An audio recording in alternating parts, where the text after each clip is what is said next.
To see that, and some faces that we haven't seen in a while that are always good to see, and some new faces that have been coming back, and we always appreciate that. So this evening we're going to get started right away.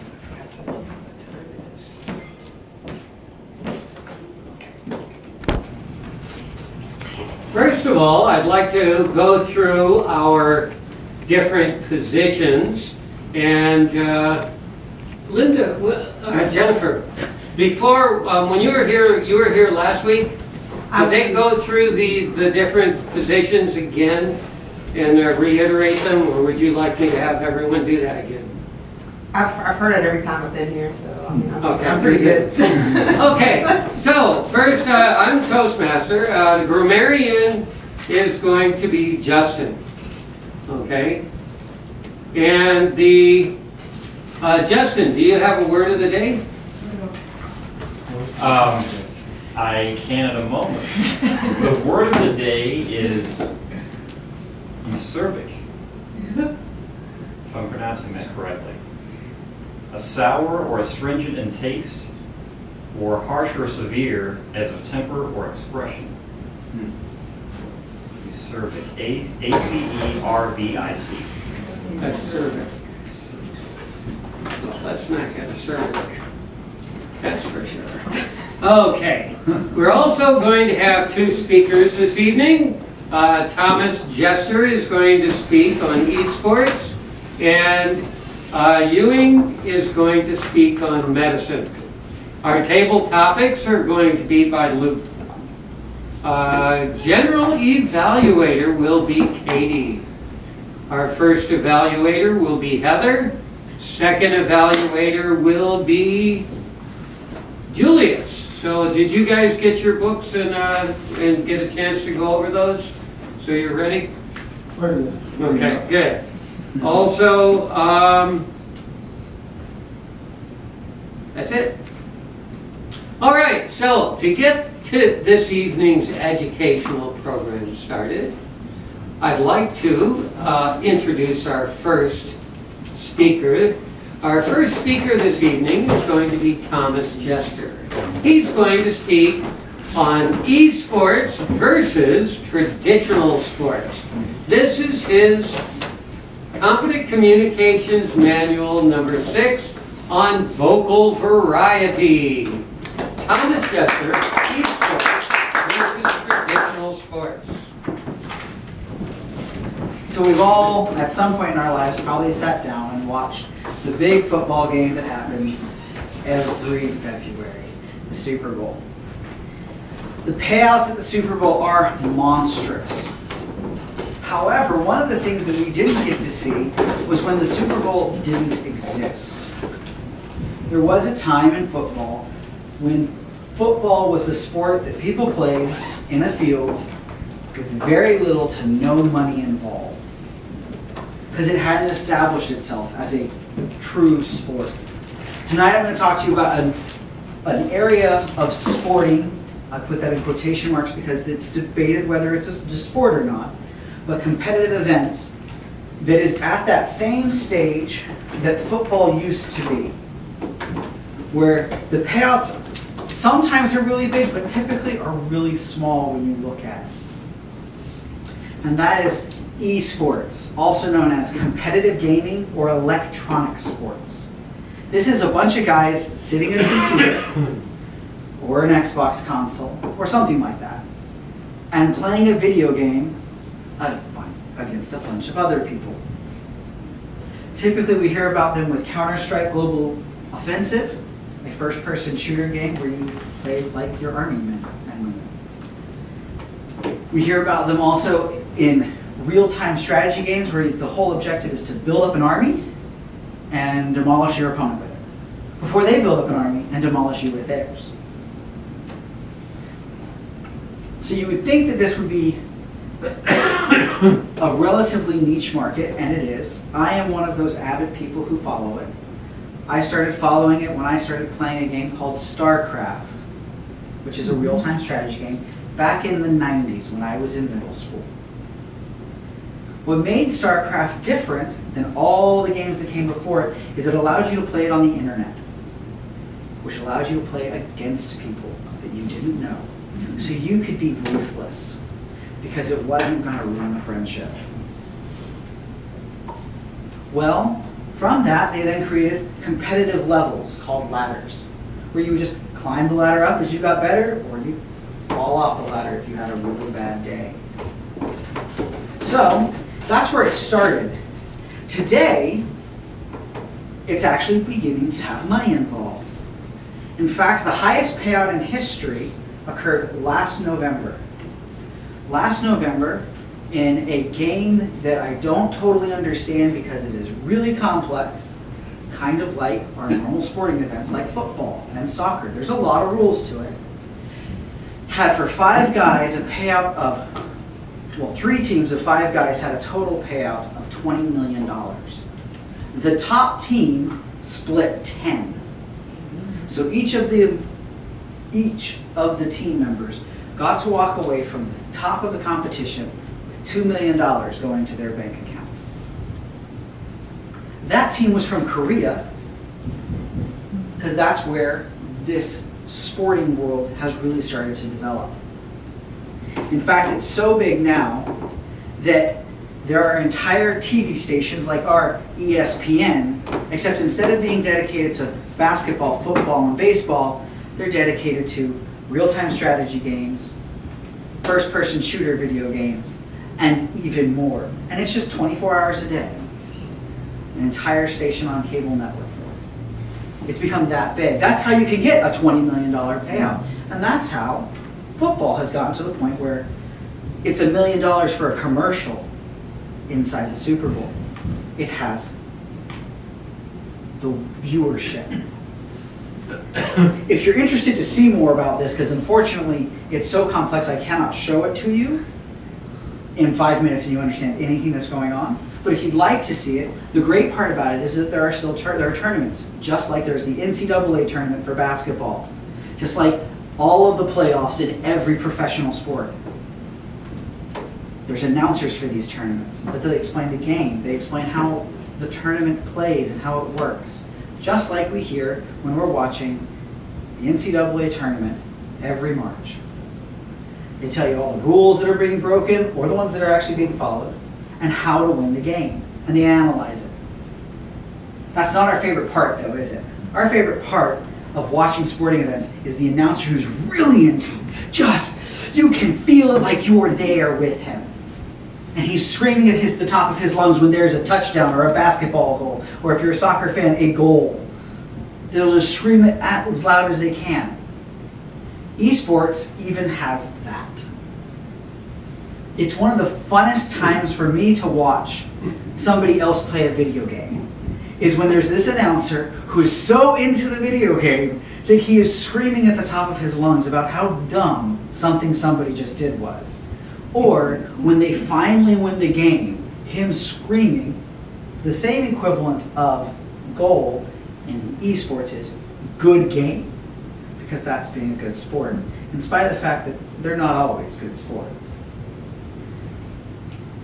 The one downside of esports is, since it is a small community, unlike with regular traditional sports, the acerbic side, that very visceral, mean, high anger side, is really hard to hide from.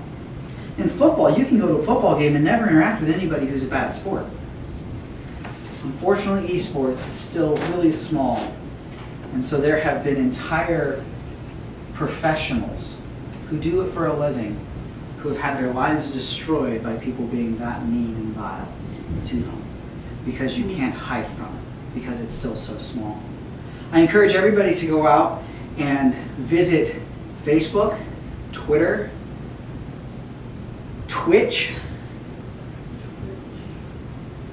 Google any of those with esports. They all have live tournaments that play on them from time to time. And just get to know this new form of competitive entertainment. Toastmasters. Very interesting. I would never have expected to It's quite interesting that came up because I was just reading today about the Stanley Cup. I'm sure there's not too many hockey fans in here. Not Penguins. Huh? Oh yeah. Might seem But they were talking about the Stanley Cup and how the Stanley Cup came about. It was originally for amateur sportsmen because hockey was just a little thing that was played here and there. It was just a little cup. That's all it was. And then they would engrave their name on it when they won. And then they got so many names on it that they put another layer and another layer and another layer. And now it's got to the point where when they get too many names on it, they just go to the oldest layer that's on there and cover it up and start new ones. So that they can keep track of it. But quite interesting that the growth of the sports industry. So I can see where you're coming from. Very good speech. Our next speaker this evening is going to be Yu Ying. She is doing her Competent Communicators Manual #2 speech, which is to organize your speech. She's going to be speaking this evening about precise medicine. Precise medicine. Ms. Ewing. You need to get rid of that completely? Okay, no, let me help you with that. Otherwise it will come apart.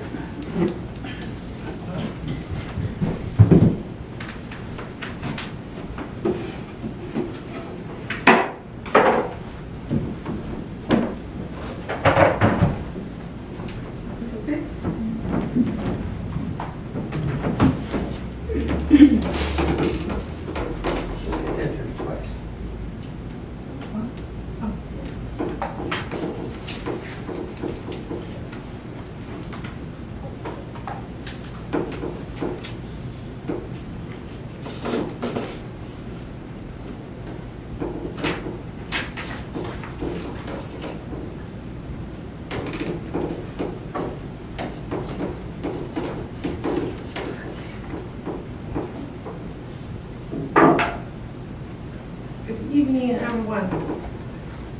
Well, this evening I will introduce about the precision medicine to everyone. What is precision medicine? It's a new medical model. This new medical model is make treatment based on the individual patients' variability in genetics, environment, and lifestyle. Like the tailor designing a suit for individual. Until now, most medical practice is designing for every patient. So we call this medical model is one size fits all. Because of one size fits all, the medical decision and the practices can be very successful for some patients, but not others.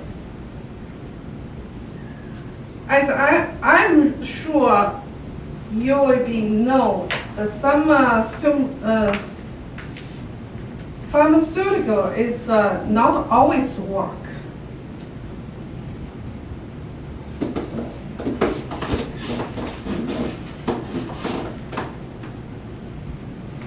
So like this slide show you this medicine, for this one is a normal response, a normal dose. This one is just half dose. Now this person should be double the dose, but this one totally no work. So if I say it is not as acerbic, if I say the one size does not always fit all. Why why this problem happened. The main reason is the genetics variation. That means the difference in DNA. This is a genetics variation. See, the same gene, but these three people has somewhere is the one single nucleotide is different. That's what happened for the people response. The same medicine is not work.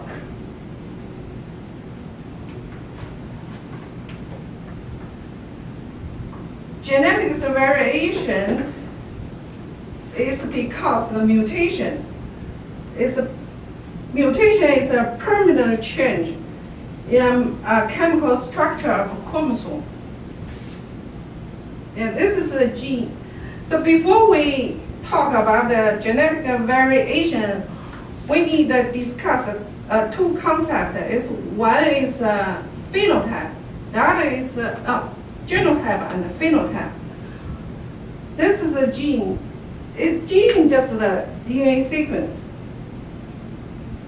Okay, what is a genotype? Genotype is a set of a gene. The set of a gene is like this one is the gene itself look like this one. One is from your father, and the other is from your mother. And the phenotype is like what the gene look like. It means it's a expression or characteristic of the trait. So genotype determine the phenotype. Okay, this is a chicken variation. This is a butterfly variation. Because of variation, so our universal is a diversity. Even twin sibling looks different because variation, genetics variation. Okay, I would like to use cancer as an example. So cancer is in United States is a common second cause of death. The heart disease is the first one. Okay, this anything induce the gene mutation cause the normal cell become to the cancer cell.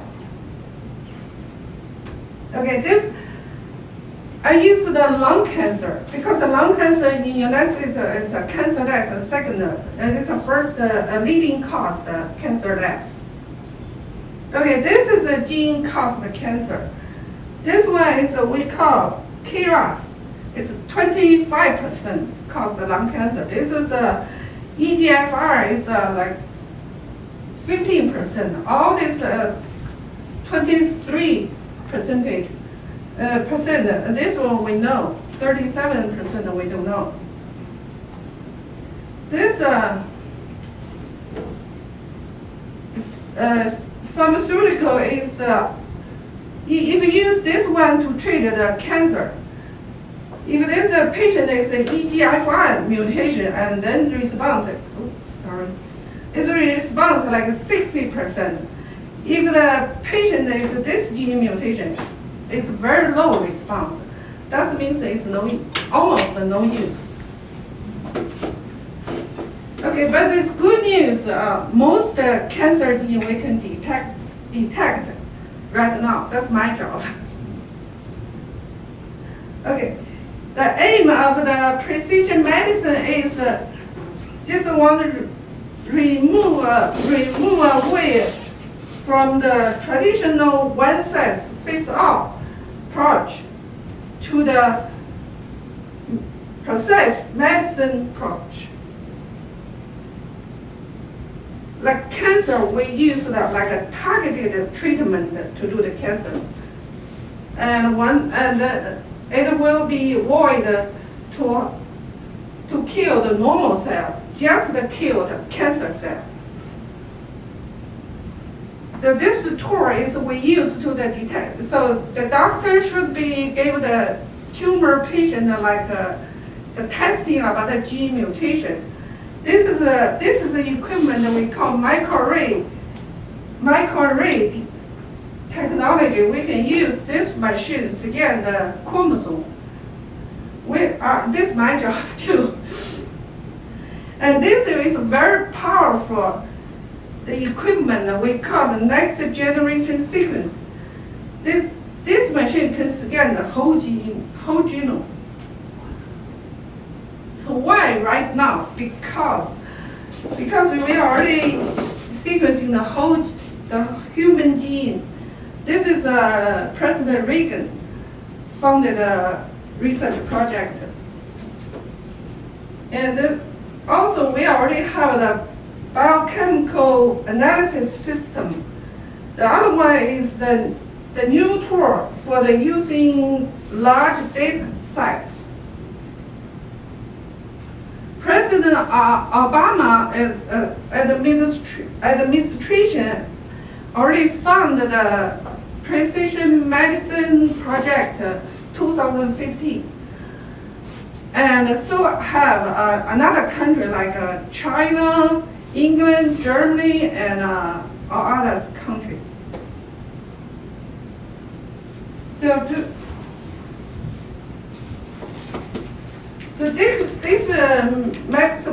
this project will empower the patient, scientists, and health provider work together to develop individual treatment through research, technology, and policy making. So this medical model will allow a doctor can predict the more accurate treatment and prevention strategy through based on the individual patient individual variability through the genetics, environment, and lifestyle. Oh. 1, 2 minutes, sorry. Yes. So you can know through the precision medicine, the doctor will be provided by high quality medical care service with more effective and low side effects. And they also reduce unnecessary costs. And there will be the improved health care system. So there will be benefit to the patient. That's all. We have questions.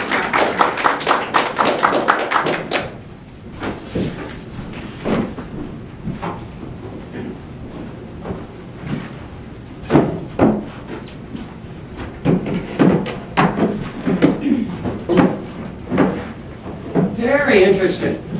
Thank you very much for giving us that talk. It's quite an exciting thing that as technology can actually be used for many different things, as we can see. It can be used for entertainment.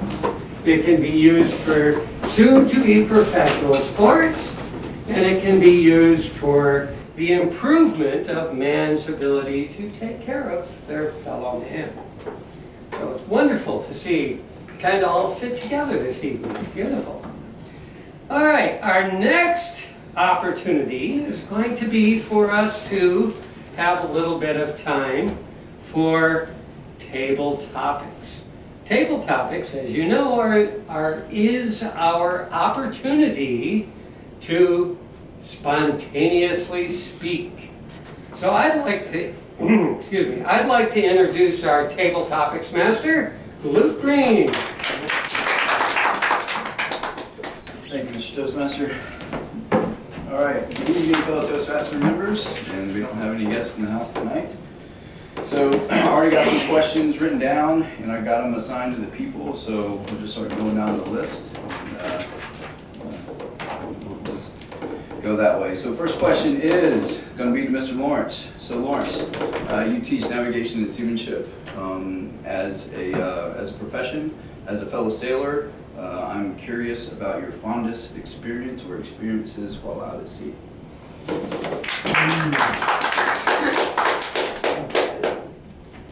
Mr. Table Topic Master, fellow Toastmasters.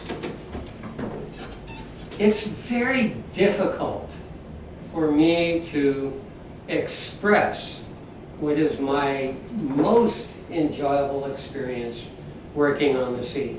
It is something that is really in my whole energy. Has been on the water. So for 40 years I've been working on the water and I just love it. I have never had what I would consider as a really bad experience on the water. There have been some terrifying times, but it was not a bad experience. But one of my most favorite experience on the water is when you get up early in the morning and you can watch the sunrise over the ocean. Beautiful sunrise coming up over the ocean, and see how the sun breaks through the clouds and climbs up into the sky. And then on that very same day, you can watch the sunset as it slowly melts into the ocean at the end of a day. And every day you get to watch the sunrise over the ocean and the sunset on the ocean without ever having to fly from the East Coast to the West Coast. That's my favorite experience on the sea. That was a good answer, Luke. I think I have to agree with you about the sunrises and sunsets out there. They're absolutely beautiful. So, next question is going to be for Jen, to our newest Toastmaster member, and I want to say congratulations for joining. I'm looking forward to your progress here. So, my question to you is, in general, what are you looking to get out of Toastmasters, and how do you think Toastmasters is going to help your firefighting profession and your Coast Guard career? All right, thank you, Mr. Topics Master, fellow Toastmasters. One reason why I decided to come out here, and fortunately Luke was the one that brought it up. Luke asked me what was my biggest setback. And I said, public speaking. It scares the mess out of me. And me trying to go officer, and one of the questions they usually ask, what's your biggest downfall? And I'm like, well, I don't want to say public speaking because that's pretty important as an officer. You got to do it a lot. So fortunately Luke said, well, why don't you come to Toastmasters? I've never heard of Toastmasters. And being here, I found out that this thing has been going on for 50 plus years, since it's been here since 60 something, since the 60s. And so being here, I'm hoping to get out of better public speaking. That way I can be confident and people look at me, and as I speak confidently, they can find confidence in me because I'm speaking confidently, and that I can, not sound dumb or ignorant, which is what I fear whenever I public speak and I have all these eyes on me and stumbling over my words and trying to find my words. So I really would like to get better at that, and that way I can be a better officer and be better as well. I didn't really get into much about the fire department. As a firefighter, I do a lot of public speaking, but it's one-on-one. It's not with a group of people. If I ever do have to do that, I hope I will be prepared. Thank you. That's a good response. Next question is going to be to Maurice. Maurice, I know you're an engineer and you worked hard for that, and I know that you started your own company, but tonight you don't have either one of those. And I'm curious, if you had to pick another job rather than being an engineer, what would it be and why?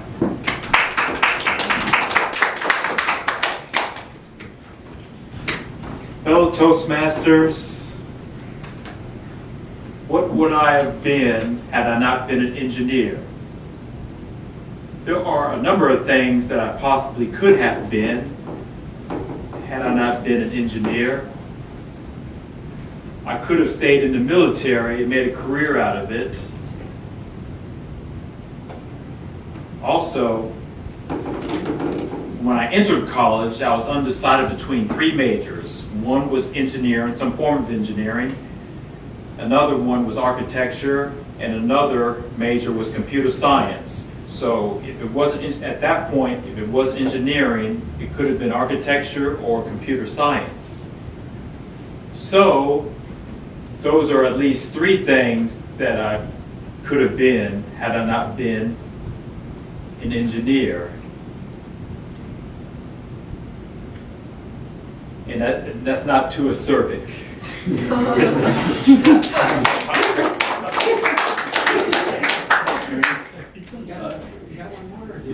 No, I got one more. Okay, next one's going to be for Justin. Yeah.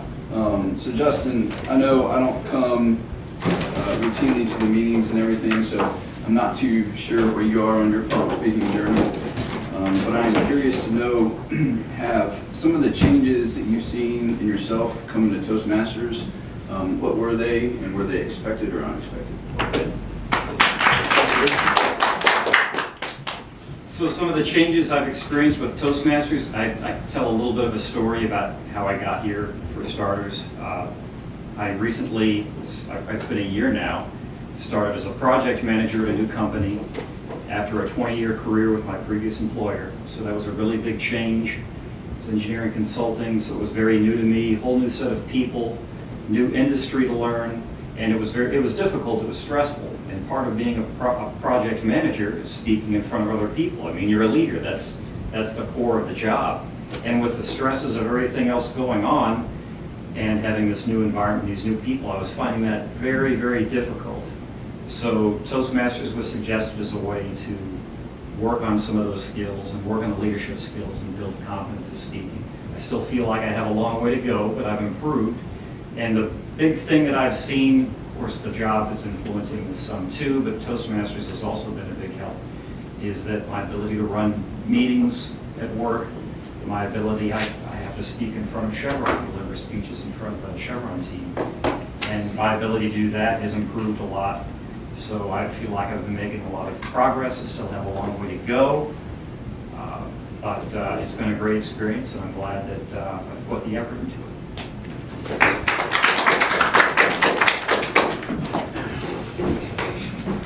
Good answer, Justin, and wish you the best of luck in your public speaking journey. You can only get better by being here. So I think I got more table topics, but I think that's all we got time for tonight. So I'm going to turn it back over to Toastmasters. Thank you. And I'll turn it back right side up again. The next part of our program is going to be one of the most valuable, and that is where we get an opportunity to learn what we have done and what we have done well and what we can improve on. So I would like to invite up our general evaluator, who is Katie. I would like to invite her up to take over the lectern and continue.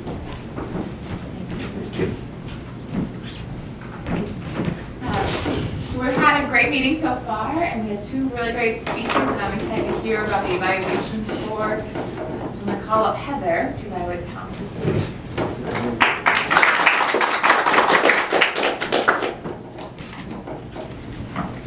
Good evening. Thomas's speech was titled Esports and versus Traditional Sports.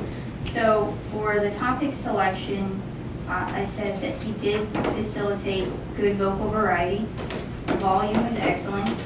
The rate was excellent and varied. The pitch was varied and conversational. The quality was pleasant and friendly. The pauses were appropriate and effective. Expressiveness was conveyed. with emotion and meaning. Vocal variety had enhanced speech. Organization was satisfactory. Word usage was satisfactory, and body language was natural and expressive. So, what could the speaker have done differently to make the speech more effective? The only thing that I really kind of thought about, because I was trying to see what maybe you could have improved on, was that toward the end of your speech, you kind of, I think your last point is how esports, the downside of them is that you can't hide the bad sports and everything. So I think that it would have been better to kind of have a finishing point that was maybe more positive about esports, because right after that you kind of concluded that you would encourage people to look more into it. But besides that, I think you had a really great execution. You seemed pretty natural, and it was very engaging and easy to follow, and it was a very interesting topic, so good job.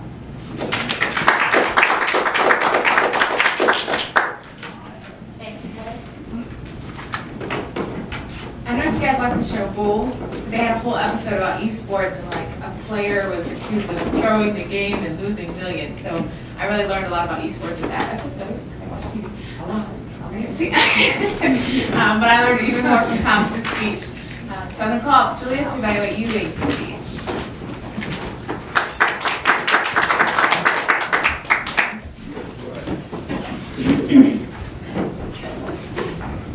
Fellow Toastmasters, and most importantly, Ewing's speech was titled Precise Medicine, and I'm just going to go down some of the criteria that was expected from the speech. One was outline. I think the PowerPoint did a good job of helping you organize your outline.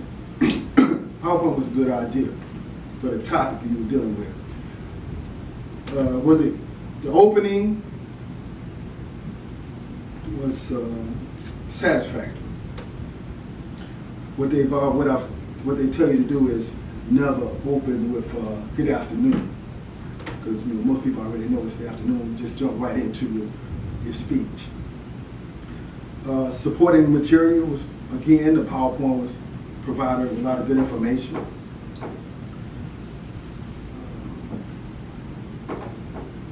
It says, I'm going to just move on to what I have. The appropriate transitions, flipping from slide to slide was a good way to move from one way to do transitions.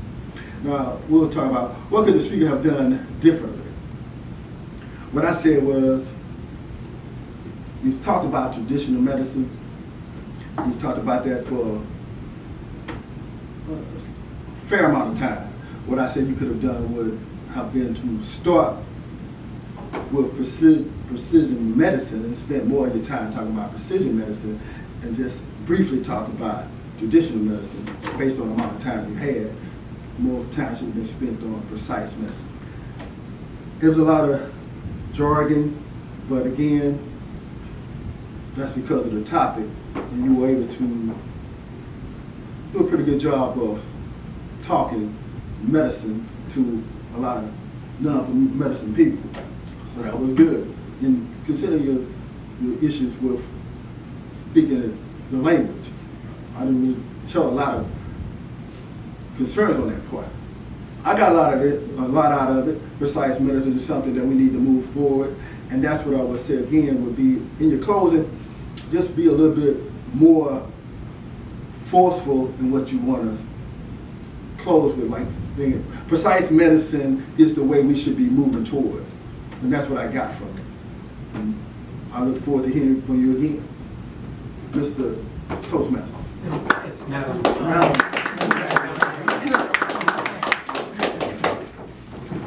Thank you, Julius. Great both evaluations for our really good speakers. I'm going to call on Justin to give us our grammarian report. Oh, we didn't have a timer. Oh, I did. Okay, grammarian report. Thomas, your speech, I didn't hear any uhs, couldn't find any grammar issues, used the word of the day once.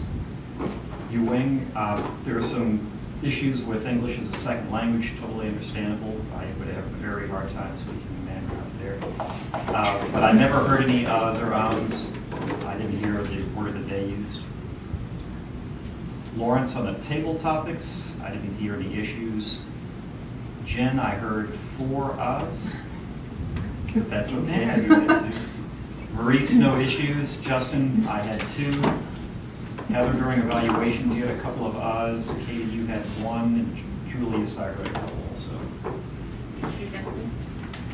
So last minute, or Julius realized we didn't have a timer, so I decided to use my little Toastmasters app that Thomas let me know about a couple weeks ago.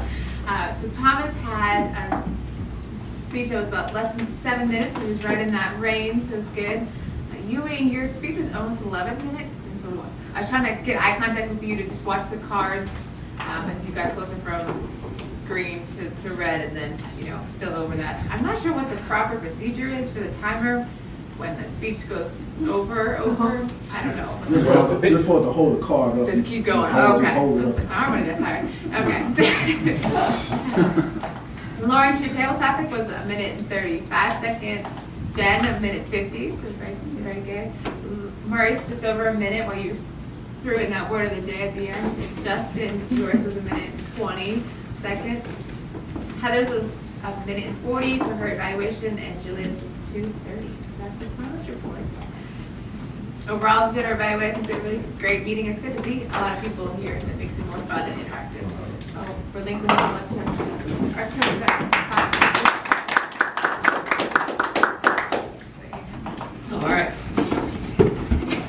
Very good, very good. The meeting's coming along great fine. Do you happen to have any educational overview that you'd like to give this evening?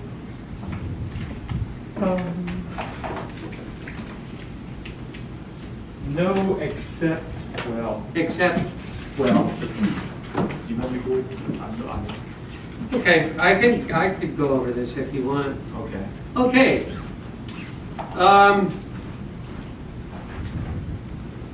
Oh, this is me. This is my email. Yeah, you don't have to go over, just what it's about. You don't have to go over the exact. Okay, well, all right. There is a part of Toastmasters that's involved very much with leadership. As you all know, Toastmasters has 2 branches. There's one branch of communication and there's one branch of leadership. Now, as we know, communication is the key to leadership.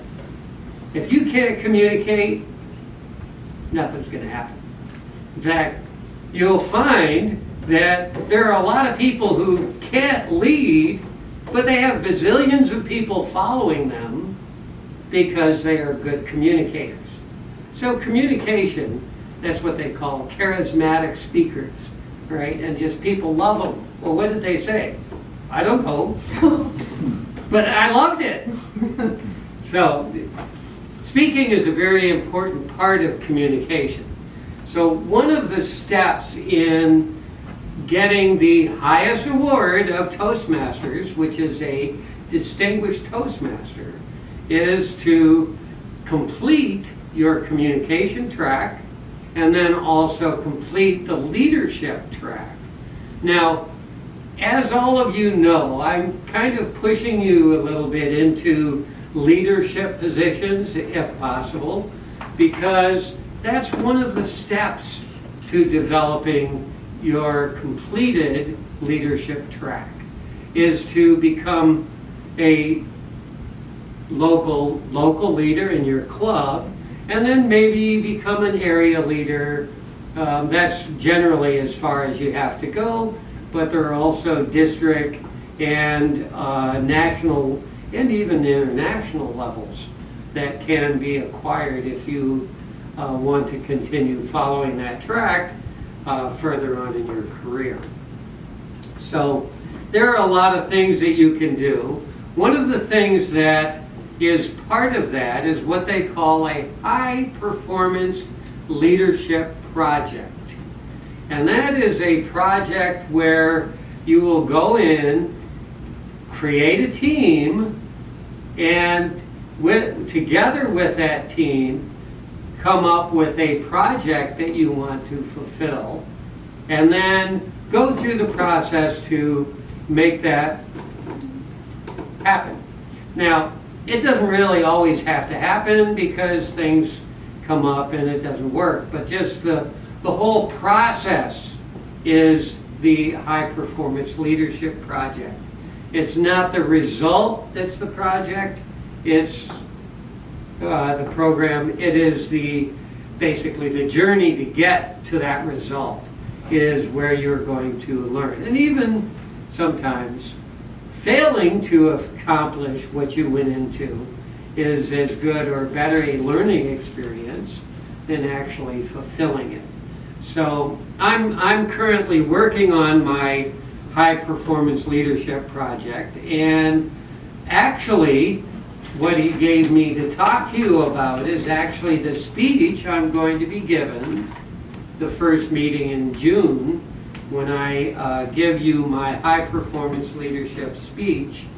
That's what it's going to be, a 10 to 12 minute speech about what my high performance project is going to be. And so those are some things that you can keep in mind as you are developing these skills. And as so many of us have said in our why we get here is because we've come into a position where we're starting to be involved as leaders, and that is one of the things that Toastmasters will help you to do, because it will help you to build that confidence. And then I think one of the things that Jennifer was talking about, I think what she was trying to express, or what it seemed to me, was that by standing there with confidence, people will become confident in you, and they will look at you as a competent person because you're able to, and trustworthy. Competent and trustworthy because you're able to speak. So that is the educational overview for this evening. And I would like to, at this time, invite our president back up to close the meeting. What happened to my papers?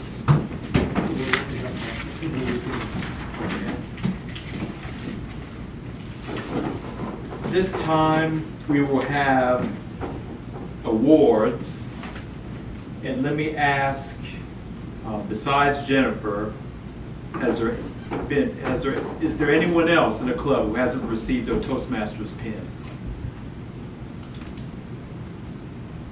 Okay. Tonight, I would like to present Jennifer Nelson, our new member of the club, with her Toastmasters pin.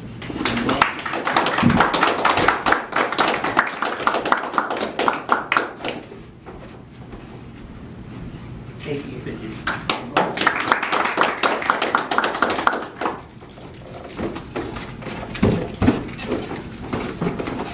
So there is nothing else. It is 7:41. This meeting is adjourned.